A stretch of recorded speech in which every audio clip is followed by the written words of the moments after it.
July 2 ಅಂದ್ರೆ ನಾಳೆಯಿಂದ ಚಿಕ್ಕಬಳ್ಳಾಪುರ ಜಿಲ್ಲೆಯ ವಿಶ್ವವಿಖ್ಯಾತ ಗಿರಿಧಾಮ ನಂದಿ ಬೆಟ್ಟದಲ್ಲಿ ರಾಜ್ಯ ಸರ್ಕಾರದ ಸಚಿವ ಸಂಪುಟ ಸಭೆ ನಡೆಯುತ್ತಿದೆ. ಇದಕ್ಕಾಗಿ ಈಗಾಗಲೇ ಜಿಲ್ಲಾಡಳಿತ ಸಕಲ ಸಿದ್ಧತೆಗಳನ್ನು ಮಾಡಿಕೊಂಡಿದ್ದು, ಜಿಲ್ಲಾ ಉಸ್ತುವಾರಿ ಸಚಿವ ಡಾಕ್ಟರ್ ಎಂಸಿ ಸುಧಾಕರ್ ಮತ್ತು ಜಿಲ್ಲಾಡಳಿತದ ಅಧಿಕಾರಿಗಳ ಜೊತೆ ಮಂಗಳವಾರ ನಂದಿ ಗಿರಿಧಾಮಕ್ಕೆ ಭೇಟಿ ಕೊಟ್ಟು ಪೂರ್ವ ಸಿದ್ಧತೆಯ ಪರಿಶೀಲನೆಯನ್ನ ನಡೆಸಿದ್ರು.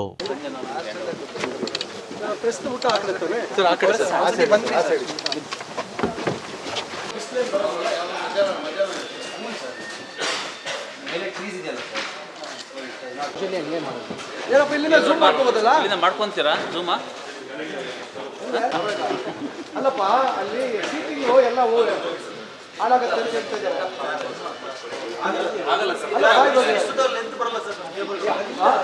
ಆಡಿಯೋ ಚರ್ಚೆ ಮಾಡ್ತೀವಿ ಜಿಲ್ಲೆ ಬಗ್ಗೆ ಕೊಡ್ತಾ ಇದೀವಿ. ಆಯ್ತಲ್ಲ ಅಲ್ಲಿ ನಿಮ್ದು ಬರಬೇಕು. ನನಗೆ ಒಂದು ಶಾರ್ಟ್ ಬರಬೇಕು ನೋಡಿ. ಅದು ಹಂಗೆಲ್ಲ ಬೇಕಾದ್ರೆ ರ್ಯಾಮ್ ಥರ ಮಾಡ್ಕೊಳ್ಳಿ, ಹಂಗೆಲ್ಲ ಯಾಕೆ ಮಾಡ್ತೀರ? ಈಗ ಓಕೆ, ಇಲ್ಲಿ 4 ಕೌಂಟ್ ಹಾಕ್ತೀವಿ. ಇಲ್ಲಿಂದ ತಗೊಂಡು they will be seated all around.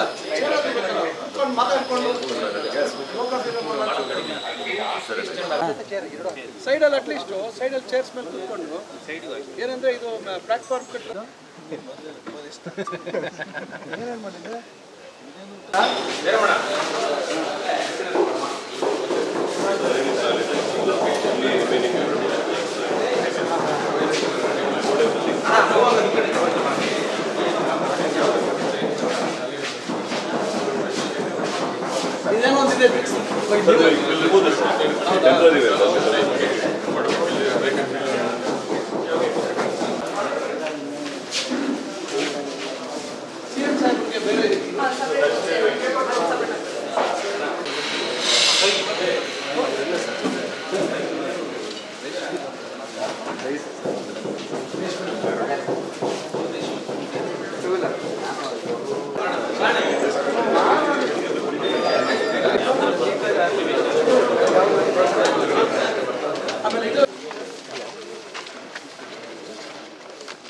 ಐತಿಹಾಸಿಕ ಸಂಪುಟ ಸಭೆ ನಂದಿ ಗಿರಿಧಾಮದಲ್ಲಿ ಕಡೆಗೂ ನಾಳೆ ಆಗ್ತಾಯಿದೆ. ಕಳೆದ ತಿಂಗಳು 19ನೇ ತಾರೀಕು ಆಗಬೇಕಾಗಿತ್ತು. ಕೆಲವು ತಯಾರಿಗಳು ಮಾಡಿಕೊಳ್ಳಿಕ್ಕೆ ಸಮಯಾವಕಾಶದ ಕೊರತೆ ಆಯಿತು.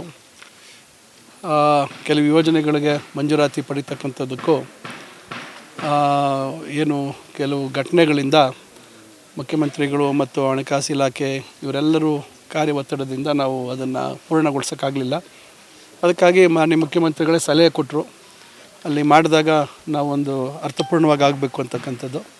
ಆ ಕಾರಣದಿಂದ ಮುಖ್ಯಮಂತ್ರಿಗಳು ಸಲಹೆ ಮೇರೆಗೆ ನಾವು ಅದನ್ನು ಮುಂದೂಡುವಂಥ ಕಡೆಗಳಿಗೆಯಲ್ಲಿ ಮುಂದೂಡುವಂಥ ಒಂದು ಕೆಲಸ ಮಾಡಿದ್ದೀವಿ. ಮಾತು ಕೊಟ್ಟಂಗೆ ನಾವು ಇಲ್ಲಿ ನಾಳೆ ಸಂಪುಟ ಸಭೆಯನ್ನು ಏರ್ಪಡಿಸಿದ್ದೀವಿ. ಮಾನ್ಯ ಮುಖ್ಯಮಂತ್ರಿಗಳು ಬೆಳಗ್ಗೆ 10 ಗಂಟೆಗೆ ಬೆಂಗಳೂರಿಂದ ಹೊರಡ್ತಾರೆ ರಸ್ತೆ ಮುಖಾಂತರ. ಭೋಗನಂದೀಶ್ವರ ದೇವಸ್ಥಾನದಲ್ಲಿ ದೇವರ ದರ್ಶನವನ್ನು ಪಡೆದು ದೇವರ ಆಶೀರ್ವಾದವನ್ನು ಪಡೆದು ಅಲ್ಲಿಂದ ಎಲ್ಲ ನಮ್ಮ ಸಚಿವ ಸಂಪುಟದ ಎಲ್ಲ ಸದಸ್ಯರು, ಗೌರವಾನ್ವಿತ ಸದಸ್ಯರೆಲ್ಲರೂ ನಾವು ಬಸ್ಸುಗಳ ಮುಖಾಂತರ ನಂದಿ ಬೆಟ್ಟಕ್ಕೆ, ನಂದಿ ಗಿರಿಧಾಮಕ್ಕೆ ಬರ್ತೀವಿ. 12 ಗಂಟೆಗೆ ನಿಗದಿಯಾಗಿದೆ ಸಂಪುಟದ ಸಭೆ ಪ್ರಾರಂಭಕ್ಕೆ. ಅದರಿಂದ 12 ಗಂಟೆಗೆ ಪ್ರಾರಂಭ ಆಗಿ ಸಂಪುಟದ ಸಭೆಯಲ್ಲಿ ಹಲವಾರು ವಿಚಾರಗಳು, ನಮ್ಮ ಭಾಗಕ್ಕೆ ಸಂಬಂಧಪಟ್ಟಂಥ ಮತ್ತು ಬೆಂಗಳೂರು ವಿಭಾಗಕ್ಕೆ ಸಂಬಂಧಪಟ್ಟಂಥ ಹಲವಾರು ವಿಚಾರಗಳ ಬಗ್ಗೆ ಅಲ್ಲಿ ಚರ್ಚೆಯಾಗಿ ತೀರ್ಮಾನವನ್ನು ತೆಗೆದುಕೊಳ್ತಕ್ಕಂಥ ಕೆಲಸ ಆಗುತ್ತೆ. ಜಿಲ್ಲಾಡಳಿತ ಭಾಳ ಎಲ್ಲ ಒಂದು ವ್ಯವಸ್ಥೆಗಳನ್ನು ಮಾಡಿದ್ದೀವಿ. ಮೇಲ್ಗಡೆಗೆ ಹೆಚ್ಚು ವಾಹನಗಳು ಬರುವಂಥದ್ದಕ್ಕೆ ಅವಕಾಶ ಇಲ್ಲ. ಆ ಕಾರಣದಿಂದ ನಾವು ಬಸ್ಸಲ್ಲಿ ಬರುವಂಥದ್ದು, ನಂತರ ಮಂತ್ರಿಗಳು ಅಥವಾ ಅಧಿಕಾರಿಗಳು ನಿರ್ಗಮಿಸಬೇಕಾದ್ರೆ ಅವ್ರ ವಾಹನ ಬೇಕಾಗುತ್ತೆ. ಅದರಿಂದ ಇಲ್ಲಿ ಒಳಗಡೆ ಸ್ವಲ್ಪ ಕೆಲವು ವಾಹನಗಳನ್ನು ಬಿಡಬೇಕು. ನಂತರ ಉಳಿದಂಥ ವಾಹನಗಳನ್ನು ಅಲ್ಲಿ ನಮ್ಮೇನು ವಾಹನ ನಿಲುಗಡೆ ಪ್ರದೇಶ ಇದೆ ಅಲ್ಲಿ ನಿಲ್ಲಿಸುವಂಥದ್ದು ಮಾಡ್ತೀವಿ. ಖಾಸಗಿಯವರು ಯಾರೂ ಇಲ್ಲಿ ಬರುವಂಥದ್ದಿಲ್ಲ, ಅನುಮತಿ ಇದ್ದರೆ ಮಾತ್ರ ಬರುವಂಥದ್ದಕ್ಕೆ ಅವಕಾಶ ಇದೆ. ಅದರಿಂದ ಒಟ್ಟಾರೆಯಾಗಿ ಎಲ್ಲ ರೀತಿ ವ್ಯವಸ್ಥೆಯನ್ನು ಮಾಡ್ಕೊಂಡಿದ್ದೀವಿ. ಮಾಧ್ಯಮದ ಸ್ನೇಹಿತರು ಕೂಡ ಬೆಂಗಳೂರಿಂದ ಅವರು ಬಸ್ಸಲ್ಲಿ ವಿಶೇಷವಾಗಿ ಬರ್ತಾರೆ. ಅವ್ರ ಜೊತೆಗೆ ನಮ್ಮ ಚಿಕ್ಕಬಳ್ಳಾಪುರ ಜಿಲ್ಲೆಯಲ್ಲಿ, ಅದರಲ್ಲೂ ಚಿಕ್ಕಬಳ್ಳಾಪುರದ ಮಾಧ್ಯಮ ಮಿತ್ರರಿಗೆ ಅವಕಾಶ ಇದೆ. ಅದರಿಂದ ಇದು ಒಳ್ಳೆ ರೀತಿಯಲ್ಲಿ ಕಾರ್ಯಕ್ರಮ ಆಗಬೇಕು ಅಂತಕ್ಕಂಥದ್ದು. ಕಳೆದ 10 ದಿವಸಗಳ ಹಿಂದೆ ಎಲ್ಲ ತಯಾರಿ ಮಾಡಿಕೊಂಡಿದ್ವಿ. ಅದರಂತೆ ಈಗ ಮತ್ತೆ ಅದನ್ನು ತಯಾರಿ ಮಾಡಿಕೊಂಡು ಈ ಸಂಪುಟದ ಸಭೆ ಚಿರಗೇನು ಸದಾ ಒಂದು ಚರಿತ್ರೆಯಲ್ಲಿ ಉಳಿಯೋ ರೀತಿಯಲ್ಲಿ ಆಗಬೇಕು ಅಂತಕ್ಕಂಥದ್ದು ನಮ್ಮೆಲ್ಲರ ಉದ್ದೇಶ. ಸಚಿವ ಸಂಪುಟ ಸಭೆಯಲ್ಲಿ ನಮ್ಮ ಜಿಲ್ಲೆಗೆ ಏನೆಲ್ಲ ಸಿಗ್ಬೋದು? ನಾಳೆ ಮಧ್ಯಾಹ್ನ ಸಂಪುಟದ ಸಭೆ ಆದಮೇಲೆ ಮಾನ್ಯ ಮುಖ್ಯಮಂತ್ರಿಗಳು ಮಾಧ್ಯಮದ ಸ್ನೇಹಿತರ ಮುಂದೆ ಮಾನ್ಯ ಮುಖ್ಯಮಂತ್ರಿಗಳು ಮತ್ತು ಉಪಮುಖ್ಯಮಂತ್ರಿಗಳು ಮಾಧ್ಯಮಗಳ ಮುಂದೆ ಏನೇನು ಸಂಪುಟದಲ್ಲಿ ತೀರ್ಮಾನ ಆಗಿದೆ ಅಂತಕ್ಕಂಥ ವಿವರವಾದಂಥ ಮಾಹಿತಿ ಕೊಡ್ತಾರೆ. ಮತ್ತು ನಮ್ಮ ಜಿಲ್ಲೆಗೆ ನಮ್ಮ ಜಿಲ್ಲೆ ಚಿಕ್ಕಬಳ್ಳಾಪುರ, ಕೋಲಾರ ಮತ್ತು ಬೆಂಗಳೂರು ಗ್ರಾಮಾಂತರ ಈ ಜಿಲ್ಲೆಗಳಿಗೆ ಏನು ಸೀಮಿತವಾಗಿ ಏನು ಅಕಸ್ಮಾತ್ ಕಾರ್ಯಕ್ರಮಗಳೇನು ಮಂಜೂರು ಮಾಡ್ತೀವಿ ನಾಳೆ ಸಂಪುಟದಲ್ಲಿ, ಅದ್ರ ಬಗ್ಗೆ ಕೂಡ ವಿವರವಾಗಿ ಹೇಳ್ತಾರೆ. ನಾವು 2 ವರ್ಷಗಳಲ್ಲಿ ಜಿಲ್ಲೆಯಲ್ಲಿ ಏನೇನು ಅಭಿವೃದ್ಧಿ ಕೆಲಸಗಳನ್ನು ಏನೇನು ವಿಶೇಷ ಕಾರ್ಯಕ್ರಮಗಳನ್ನು ಮಾಡಿದ್ದೀವಿ ಅದ್ರ ಬಗ್ಗೆ ಕೂಡ ಮಾನ್ಯ ಮುಖ್ಯಮಂತ್ರಿಗಳು ಬೆಳಕನ್ನು ಚೆಲ್ತಕ್ಕಂಥ ಕೆಲಸ ಮಾಡ್ತಾರೆ.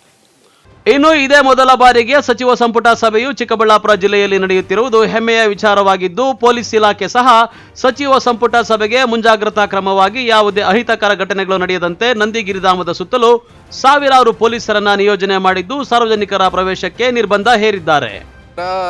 ನಾಳೆ ನಮ್ಮ ಚಿಕ್ಕಬಳ್ಳಾಪುರ ಡಿಸ್ಟಿಕ್ ನಂದಿ ಹಿಲ್ಸಲ್ಲಿ 2 ಜುಲೈ ಸಚಿವ ಸಂಪುಟ ಸಭಾ ಆರ್ಗನೈಸ್ ಆಗ್ತಾ ಇದೆ.